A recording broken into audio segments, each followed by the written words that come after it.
De fiecare dată când intrăm pe rețelele noastre de socializare, suntem în mod constant bombardați de vești neplăcute despre războaie, despre carestii, despre crize sociale, crize economice, dezastre naturale. Și poate acum inima ta este cuprinsă de frică, poate ești confuz, ești frustrat și te întrebi dacă mai e ceva în ce să speri, dacă mai e o veste bună. Și răspunsul e da. Mai este ceva în ce să speri și mai este o veste bună și sunt aici să te le spun. După cum este scris în Ioan 3:16, fiindcă atât de mult a iubit Dumnezeu lumea, că a dat pe singurul lui Fiu, pentru ca oricine crede în El să nu piară, ci să aibă viață veșnică. Adevărul e că războaiele se vor termina, carestiile vor înceta, pandemia se va termina, crizele sociale, crizele economice vor înceta. Și fie că ne place lucrul ăsta sau nu, și viața ta și viața mea, mai repede sau mai târziu se va sfârși. Totuși Dumnezeu își arată dragostea prin faptul că ne dă oportunitatea să avem o viață care nu se va sfârși niciodată, o viață eternă, în care nu vor fi războaie, nu va fi suferință, nu va fi carestie, nu vor fi greutăți, crize sociale, crize economice. Și poate ai putea să mă întrebi, Ben, da, vreau o viață ca asta, dar spune și mie, cum pot să o le obțin? Răspunsul e foarte simplu. Tot ceea ce trebuie să faci să-L accepti pe Iisus Hristos ca Domn și Salvator în viața ta. Pentru că El a lăsat gloria pe care o avea în cer, a lăsat lauda îngerilor pentru a veni și a plăti pentru păcatele mele și pentru păcatele tale. S-ar putea ca tu să-mi zici, Ben, uite, eu sunt o persoană morală, sunt o persoană bună, ajut oamenii săraci, fac voluntariat, ajut persoanele ori de câte ori am ocazia. Nu am omorât pe nimeni, nu am furat munca nimănui, nu am furat soțul, soția cuiva.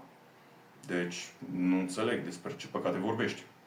Dar Biblia este foarte clară și directă în Romani 3:23, căci toți au păcătuit și sunt lipsiți de slava lui Dumnezeu. Și ai putea să, da, poți să-mi zici că ești o persoană morală, poți să-mi zici că ai făcut o grămadă de fapte bune, dar adevărul e că și tu, vrând sau nevrând, ai păcătuit. Dacă noi merem și citim predica de pe munte a lui Isus, vedem că o grămadă de lucruri pe care noi le considerăm normale sau pe care le considerăm neînsemnate sau minime, Biblia le numește păcat. Minciunile, de exemplu, fie că sunt ele, așa zisele, minciuni albe care nu rănesc pe nimeni sau adevărurile parțiale, sunt considerate păcat. A urât pe cineva, cu totul că putem avea un motiv pentru că persoana asta ne-a făcut rău, e considerat păcat. A privi pe cineva cu poftă, e considerat păcat.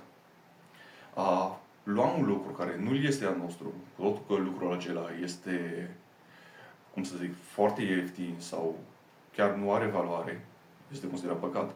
Deci dacă vreodată ai spus un adevăr parțial sau o minciună albă, ai păcătuit. Dacă vreodată ai urât pe cineva, chiar dacă aveai motiv, chiar dacă persoana aia te-a rănit, ai păcătuit. Dacă vreodată te-ai uitat la cineva și ai poftit la persoana aceea, ai păcătuit.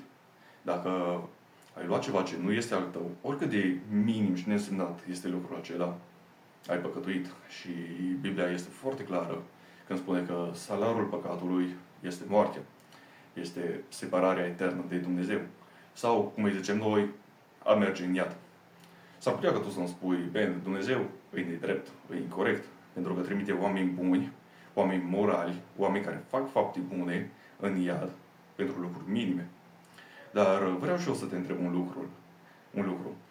Dacă o persoană morală și bună înfrânge o lege, judecătorul care îl condamnă pentru legea pe care a înfrânt-o, este el oare nedrept? Nici de cum. Din contră, ar fi un judecător drept și corect. Pentru că persoana aceea a înfrânt o lege și merită o pedeapsă. Și în plus, nu e Dumnezeu ce trimite în iad oamenii. Sunt alegerile noastre, alegerile pe care noi le facem, păcatele pe care noi alegem să le comitem, ce ne duc în iad.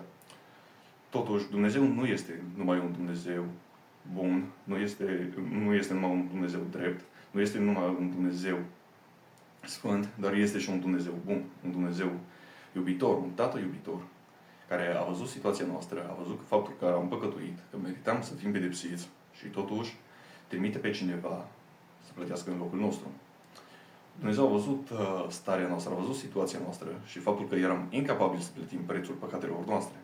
De aceea trimite pe Iisus Hristos să plătească pentru păcatele noastre. După cum este scris în Isaia 53, versele 5 și 6. Dar El era străpuns pentru păcatele noastre, zdrobit pentru fără de legile noastre. Pedeapsa care ne dă pace a căzut peste El și prin rănile Lui suntem tămăduiți. Noi rătăceam cu toții ca niște oi, fiecare își vedea de drumul lui. Dar Domnul a făcut să cadă asupra Lui nelegiuirea noastră a tuturor. Noi toți am păcătuit, eu am păcătuit, tu ai păcătuit, toată umanitatea a păcătuit. Și meritam să fim pedepsiți, meritam să merem în iad pentru păcatele noastre. Și Dumnezeu ar fi fost drept să permită această judecată în viața noastră. Totuși Dumnezeu, care este bun și este îndurător și milostiv, vede situația noastră, vede că nu puteam să plătim păcat pentru păcatele noastre, nu aveam nimic de oferit pentru iertarea Lui și atunci ce zice? Da, sunt un Dumnezeu drept, deci meriți judecata aceasta, dar sunt și un Dumnezeu bun. Trimit pe cineva care să fie judecat în locul tău, să ia pedeapsa ta, să plătească consecințele faptelor tale. Și acesta este Iisus. S-ar putea să-mi zici, Ben, a fost un lucru simplu pentru Iisus să vină, să plătească pentru lucrurile acestea și pe care să se întoarcă pe tron. Dar adevărul e că nu a fost așa simplu. Dacă noi citim în Luca 22, de la versele 63 la versele 65, oamenii care păzeau pe Iisus îl bajocoreau și îl băteau, l-au legat la ochi, îi loveau fața și îl întrebau zicând, prorocește, cine te-a lovit? Și rosteau împotriva lui multe alte bajocuri. Iar în Ioan 19, de la versele 1 și 3, este scris, atunci Pilat a luat pe Iisus și a pus să-l bată cu ele. Ostașii au împletit-o cu cunună de spini, i-au pus-o pe cap și l-au îmbrăcat cu o haină de purpură. Apoi se apropiau și îi ziceau, plecăciune împăratul iudeilor, și îi dădeau palme.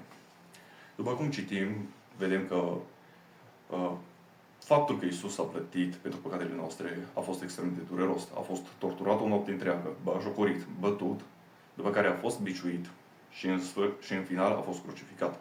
Acum, nu știu dacă dumneata știi lucrul acesta sau nu, dar crucificarea era una din modurile cele mai teribile și mai dureroase prin care o persoană putea fi condamnată la moarte.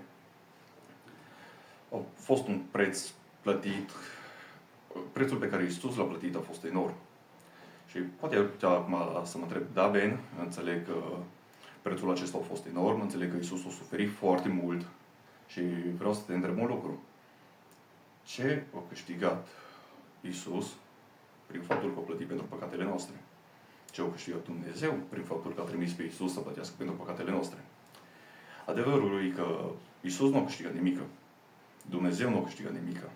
Singurii care am câștigat ceva am fost noi. Singurii care au avut ceva am fost noi. Am primit iertarea păcatelor cu totul că nu o meritam. Și ar putea să mă întreb, ok, dar de ce ar trebui să facă Dumnezeu lucrul acesta? Adică de ce Iisus a acceptat să sufere în locul nostru? Este foarte simplu, după cum este scris în Romani 5 cu 8. Dar Dumnezeu își arată dragostea față de noi prin faptul că pe când eram noi încă păcătoși, Hristos a murit pentru noi. Iisus a acceptat să sufere și Dumnezeu l-a trimis pe Iisus pentru a plăti pentru păcatele noastre doar din dragoste. Ei nu au câștigat nimica. Din contră, Iisus a suferit. Singurii care au avut ceva de câștigat am fost noi. Singurii care au primit ceva am fost noi. Și poate acum tu ai putea să-mi zici, da, Ben, înțeleg că sunt un păcătos, dar înțeleg că Iisus a plătit pentru păcatele mele, înțeleg că lucrul acesta a costat mult și înțeleg și faptul că a fost făcut din dragoste. Totuși, eu sunt prea păcătos pentru a fi iertat.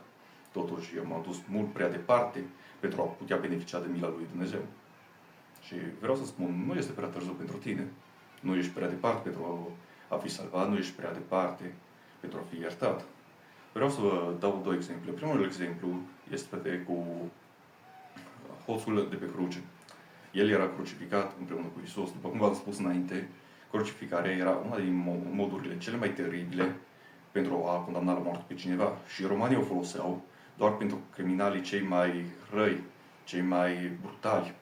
Deci, cu siguranță, omul acesta a făcut multe crime, probabil omoruri, jafuri și plătea pentru păcatele sale, pentru faptul că a înfrânt legile lui.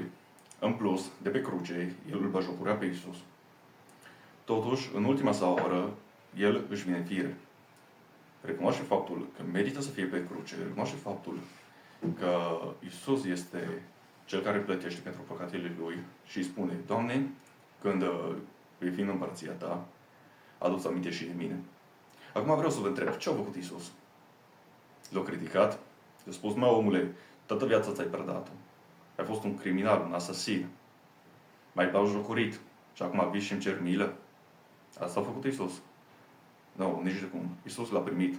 Iisus i-a oferit iertarea. Iisus i-a promis că va fi cu el în cer.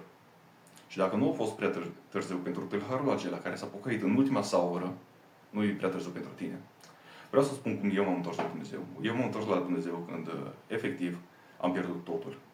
Abia vorbeam cu familia mea, cu părinții mei, am pierdut fata pe care o iubeam, am pierdut bursa de studiu, aveam o grămadă de datorii, nu aveam un loc de muncă, era pe vremea pandemiei și nici nu aveam speranță să găsesc un loc de muncă. Am întors la Dumnezeu așa pierdut cum eram. Vedeam doar uși închise, vedeam doar probleme, vedeam că toate lucrurile pentru care m-am implicat, pentru care m-am sacrificat, se prăbușesc în fața mea și nu avem posibilitatea să fac nimic. Mi-amintesc că m-am întors la Dumnezeu și am început să mă rog, Doamne, am pierdut tot ce puteam să pierd. Nu mai am nimic. Nu știu ce ai putea să facem în viața mea, dar mă întorc la Tine așa cum sunt. Așa falimentar cum sunt, așa caz disperat cum sunt, vin la Tine. Și dacă Tu vrei, Tu poți să faci ceva în viața mea. Dumnezeu nu m-a respins. Dumnezeu m-a acceptat, Dumnezeu m-a primit, m-a iertat. A început să îmi vindece rănile pe care le aveam și a început să-mi dea o viață nouă. Și așa falimentar cum am fost eu, Dumnezeu nu m-a respins. Și dacă Dumnezeu nu m-a respins pe mine, Dumnezeu nu a respins tâlharul, Dumnezeu nu te va respinge nici pe tine. Dacă tu te întorci cu sinceritate la Dumnezeu, dacă tu te întorci cu smerenie la Dumnezeu, Dumnezeu te va primi, Dumnezeu îți va vindeca rănile și Dumnezeu îți va da o viață nouă. Vreau să ne rugăm acum împreună. Doamne Dumnezeule, Tată Ceresc, este adevărat că Tu ești un Dumnezeu drept, că și Tu ești un judecător drept.